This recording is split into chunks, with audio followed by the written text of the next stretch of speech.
Hola, bienvenido a La Palabra en Punto, aquí en RTQ. El día de hoy quiero platicar contigo un tema pues muy importante para nosotros los mexicanos. Me refiero a el Día de los Niños Héroes, que se celebra el 13 de septiembre de cada año.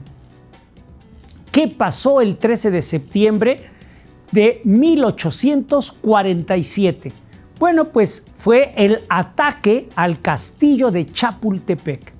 Ahí se encontraban más de 800 efectivos, 832 para ser exactos, de los cuales 50 eran cadetes, o sea, estudiantes del colegio militar.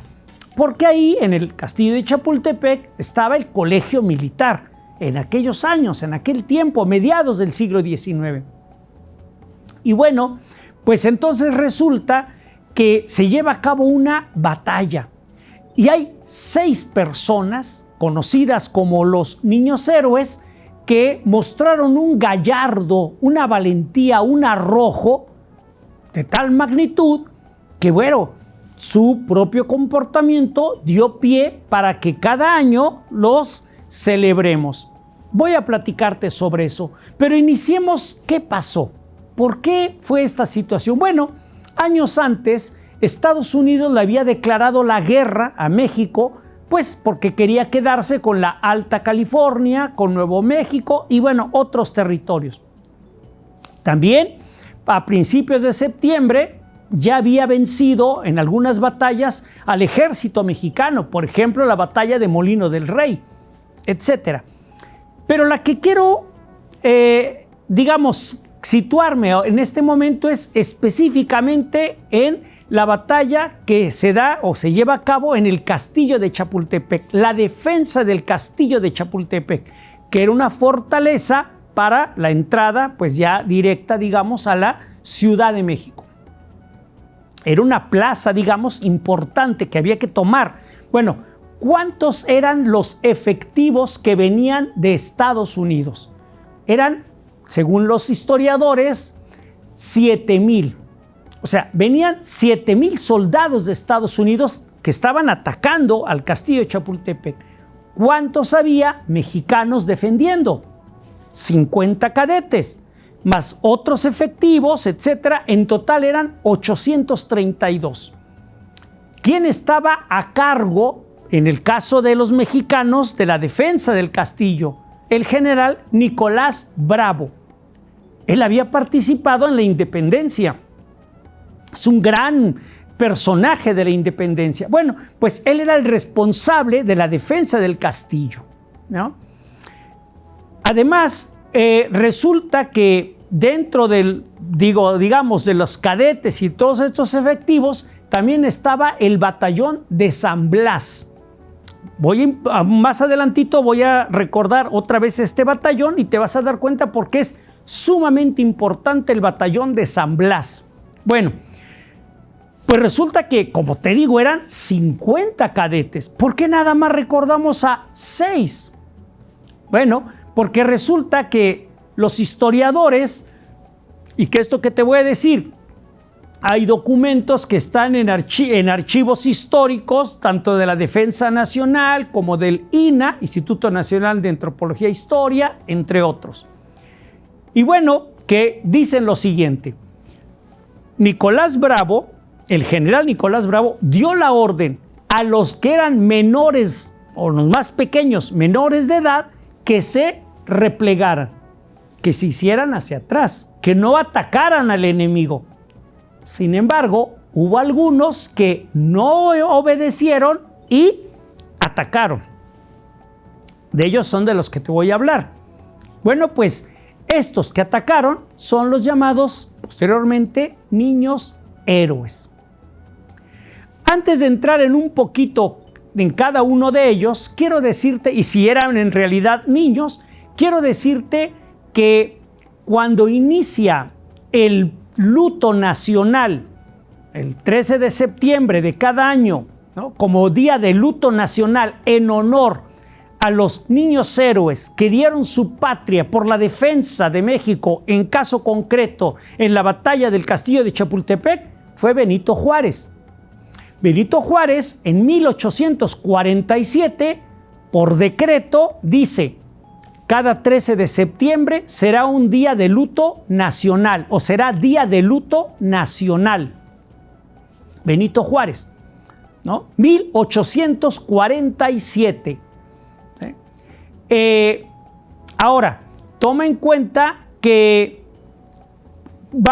cuando digamos, a los niños héroes, en el colegio militar se dicen sus nombres. ¿Te has fijado que dicen murió por la patria? Y van diciendo Vicente Suárez, y dicen murió por la patria. Agustín Melgar murió por la patria. ¿Cuándo surge esta contestación que dan los otros cadetes en la actualidad de murió por la patria? Bueno, es en 1884. El presidente entonces era Manuel González, que fue el intermedio entre Porfirio Díaz en su primer gobierno, luego entra Manuel González, que era compadre de Porfirio Díaz, y luego termina su cuatrienio y vuelve otra vez Porfirio Díaz a ocupar la presidencia. Pues Manuel González es el que dice en 1884 que tiene que contestarse murió por la patria por parte de los cadetes también del colegio militar cuando se nombren a estos 6 niños héroes. Entonces, ahora vamos a ver aquí la cuestión de si eran realmente niños héroes. Para ello, te voy a decir primeramente sus nombres completos de cada uno, porque no se llamaban así como nada más nosotros los decimos. Sus nombres eran más largos. Y después te voy a decir si efectivamente eran 6, o eran 7, o eran más. Bueno, vamos a ver. Primeramente, vamos a decir los nombres completos de los niños héroes. Manuel, Juan, Pablo, José, Ramón de la Barrera e Insaurraga. Es el nombre de el que nosotros conocemos como Juan de la Barrera. Manuel, Juan, Pablo, José, Ramón de la Barrera e Insaurraga. Siguiente niño héroe. Francisco de Borja Jesús Benito Márquez Paniagua. Francisco de Borja Jesús Benito Márquez Paniagua. Es el que conocemos como Francisco Márquez. Tercero, José Fernando Antonio Montes de Oca y Rodríguez, más conocido como Fernando Montes de Oca. Cuarto, Agustín María José Francisco de Jesús de los Ángeles Melgar Sevilla, conocido como Agustín Melgar. Quinto, José Vicente de la Soledad Suárez Ortega, conocido como Vicente Suárez. Por último, Juan Bautista Pascasio Escutia y Martínez, más conocido como Juan Escutia. Ahora bien, ¿de dónde era cada uno y qué edad tenía? Y algunas características de ellos. Por ejemplo, Juan de la Barrera tenía 19 años cuando participó en la batalla, en la defensa del castillo de Chapultepec. Él era teniente de la 4ª compañía de la 1ª brigada de artillería y pidió ingresar para iniciar sus estudios ahí, bueno, y concluir, porque allá había iniciado, concluir sus estudios en el colegio militar, en particular porque le faltaban estudios de matemáticas. Él pide entrar el 17 de noviembre de 1843. Él es el único que era teniente, Juan de la Barrera. Todos los demás eran cadetes. Francisco Márquez, por ejemplo, es el más pequeño de todos. Él tenía 13 años al momento de la batalla, o en el momento de la batalla. Era originario de Guadalajara, y él, en la carta que le escribe al colegio militar para que lo admitan, dice que no tiene dinero, por eso pide que, bueno, que lo admitan a pesar de que no tiene dinero para sus estudios. Posteriormente viene Fernando Montes de Oca, que él pertenecía a la primera compañía de cadetes.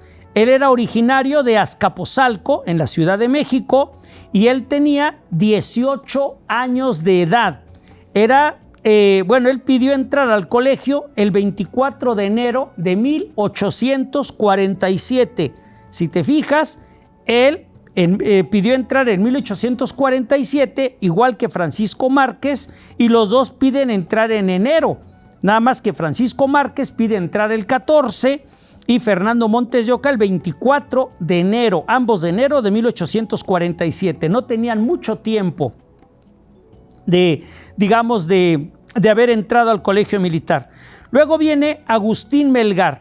Él era originario de Chihuahua y tenía 18 años cuando fue la batalla de Chapultepec. Él solicita entrar al colegio militar un año antes, el 4 de noviembre de 1846.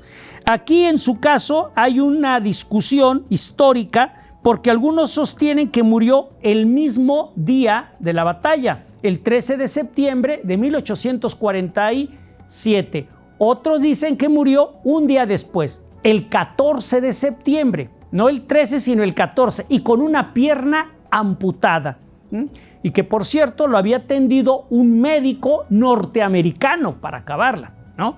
Es un debate, no se sabe si realmente murió al siguiente día o murió en la misma fecha en que se llevó a cabo la batalla, el 13 de septiembre. Luego viene Vicente Suárez. Vicente Suárez era originario de Xochitlán o Xochitlán, Puebla. Él tenía 15 años cuando fue la defensa del castillo de Chapultepec. Y él es, es una parte muy importante en este caso con Vicente Suárez porque él era centinela del castillo. Entonces se dice que quien observa por primera vez que viene acercándose el ejército norteamericano, pues es él. Y es uno de los primeros que él se enfrenta al enemigo, dispara, lo atacan, le disparan también y después él con bayoneta en mano, la bayoneta es como su fusil, pero en la punta como un rifle, pero en la punta tienen un cuchillo, con la bayoneta cuerpo a cuerpo se fue a pelear. Ahora, ¿por qué llama mucho la atención esto? Porque dicen los historiadores, él era muy bajito de estatura, muy flaquito, muy delgado, pero eso no le impidió tener los arrojos suficientes para enfrentarse al enemigo después de que ya no tenía carga para disparar, con bayoneta en mano, frente a frente. Él era el centinela. Bueno, pues después de Vicente Suárez viene Juan Escutia. Él era el más grande de todos los niños héroes. Él tenía 20 años y era originario de Tepic, Nayarit. Aquí hay un debate respecto de Juan Escutia. ¿Cuál es el debate? Bueno, pues resulta que todo mundo hemos escuchado desde que estamos en primaria que pues Juan Escutia tomó la bandera, lo que conocemos como el lábaro patrio, se envolvió en ella y se arrojó desde el castillo, desde arriba, para que no fuera mancillada la bandera. Mancillar significa ensuciada, pisoteada, vilipendiada. Prefirió envolverse y morir con la bandera. Bueno, eso es lo que nos han dicho. Quiero decirte que históricamente hablando no tenemos pruebas de que efectivamente haya sucedido así. De hecho, hay dos versiones. Fíjate.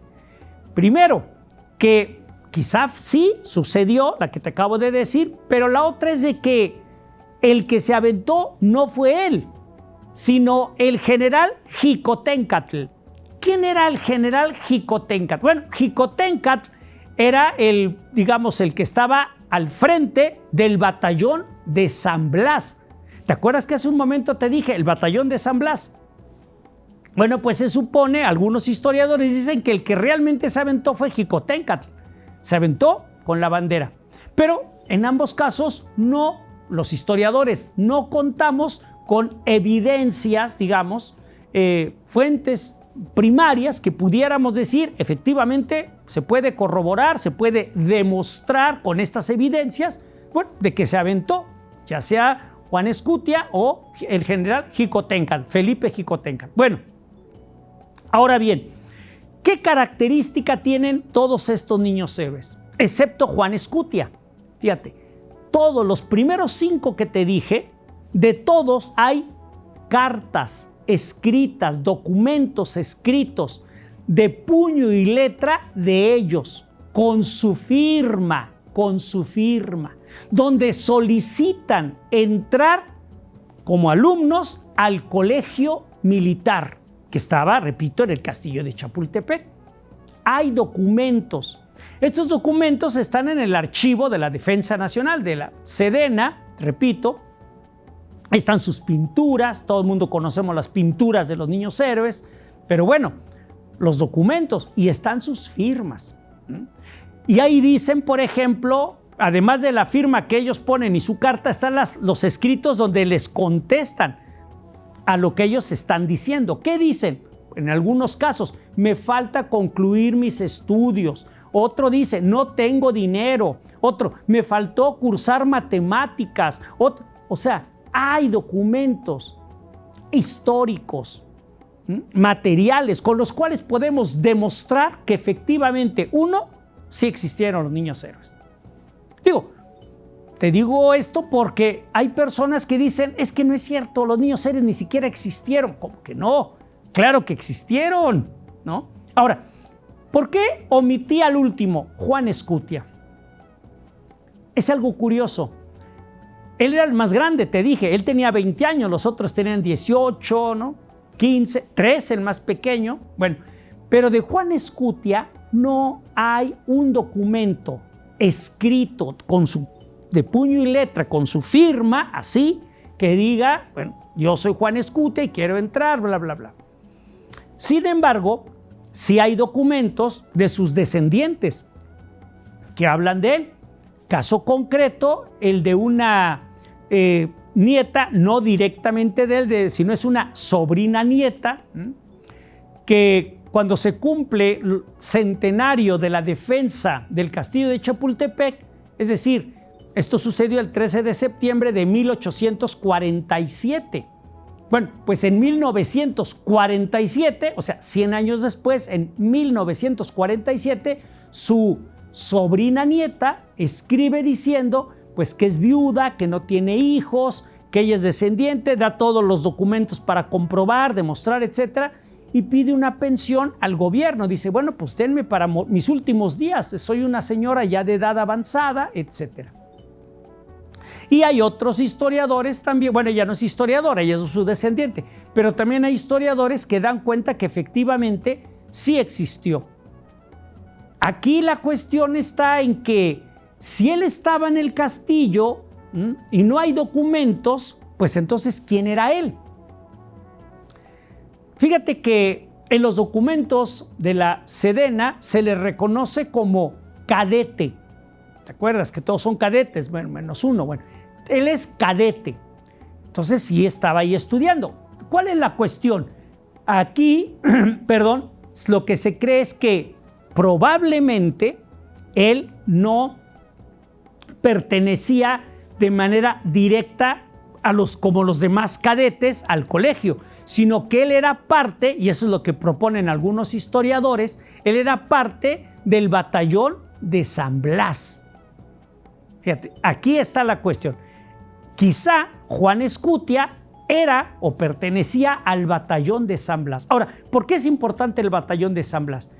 Porque en el castillo de Chapultepec, en su defensa, 13 de septiembre de 1847, no murieron solamente los 6 niños héroes. El batallón de San Blas murió casi todo. Todo el batallón muere ahí. Te decía que eran 832, más de 800 efectivos. ¿Por qué nada más recordamos a estos 6? ¿Que no los demás cadetes pelearon? La idea es que se les recuerda porque, como te dije al principio, Nicolás Bravo les dice no ataquen, y estos 6 atacan, se van directo contra el enemigo. Y algunos de ellos, uno de 13 y otro de 15, son realmente muy chicos para enfrentarse con hombres, y además norteamericanos. Imagínate la estatura, el cuerpo de un norteamericano, un militar, contra un jovencito mexicano de 13, de 15. Los otros también, 18, ¿no? Jóvenes al final de cuentas. Ahora bien, te dije al principio que había quizá un séptimo niño héroe. ¿Quién es? Miguel Miramón. Miguel Miramón había pedido entrar un año antes al colegio militar. Es decir, él entra al colegio en 1846. Cuando se da la batalla, Miguel Miramón tiene 15 años. También es un niño, es de los más pequeños. ¿Por qué a él no se le da el crédito como a los demás? Bueno, porque Miguel Miramón, pues resulta que él, al final de cuentas, se pone del lado del imperio que viene a invadir a México años después, con Maximiliano de Habsburgo a la cabeza. Él es un conservador, se pone del lado de los imperialistas, y bueno, pues al final de cuentas, por eso no se le incluye dentro de los niños héroes y se quedan solamente los 6. Pero Miguel Miramón también participó en la batalla, pero él no muere, obviamente. Él es herido en el rostro, después se cura, pero él es herido en el rostro.